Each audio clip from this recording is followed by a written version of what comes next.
আজ বাজার থেকে এনেছিলাম কচি কচি বেঁতে শাক, ছোটো ছোটো বেঁতে শাক। সেই বেঁতে শাকগুলোই আজকে আমি রান্না করব।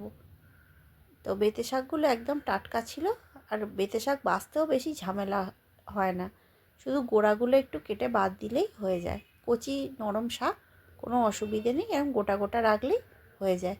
তো শাকগুলো আমি প্রথমে কেটে ধুয়ে বেছে নেব। এবার তেল বসিয়ে দিয়েছি, আমি পুরো রান্নাটাই সর্ষের তেলে করব। তেল বসিয়ে দিয়েছি, তেলের মধ্যে একটা কাঁচা লঙ্কা ফোড়নে দিয়ে দেব।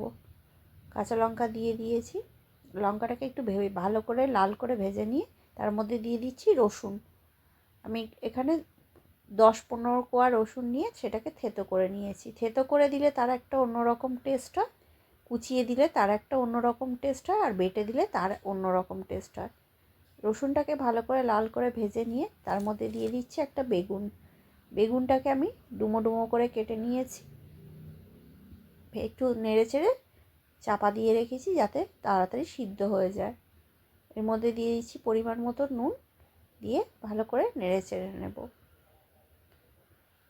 নুন, হলুদ আর একটু দিয়ে দিচ্ছি লঙ্কার গুঁড়ো। লঙ্কাটা আপনারা চাইলে দিতেও পারেন, নাও পারেন, ঝালটা যে যেমন পছন্দ করেন সেই মতো ঝালটা দেবেন। আমি কাঁচা লঙ্কা দিয়েছি, সেই জায়গায় আপনারা শুকনো লঙ্কাও দিতে পারেন। সেটা দিলে শুকনো লঙ্কা রসুনের সঙ্গে দিলে তার একরকম অন্যরকম টেস্ট হবে, এটার অন্যরকম টেস্ট হবে।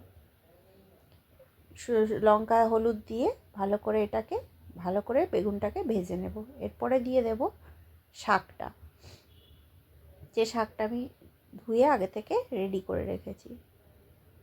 শাকটা দিয়ে আমি এখানে শাকগুলো কিন্তু কোনোভাবে কাটিনি, গোটা গোটাই আছে। ছোট ছোট বেঁতে শাক হয়, ছোট ছোট গাছ, তো সেই শুধু গোড়াটা কেটে বাদ দিয়ে দিয়েছি।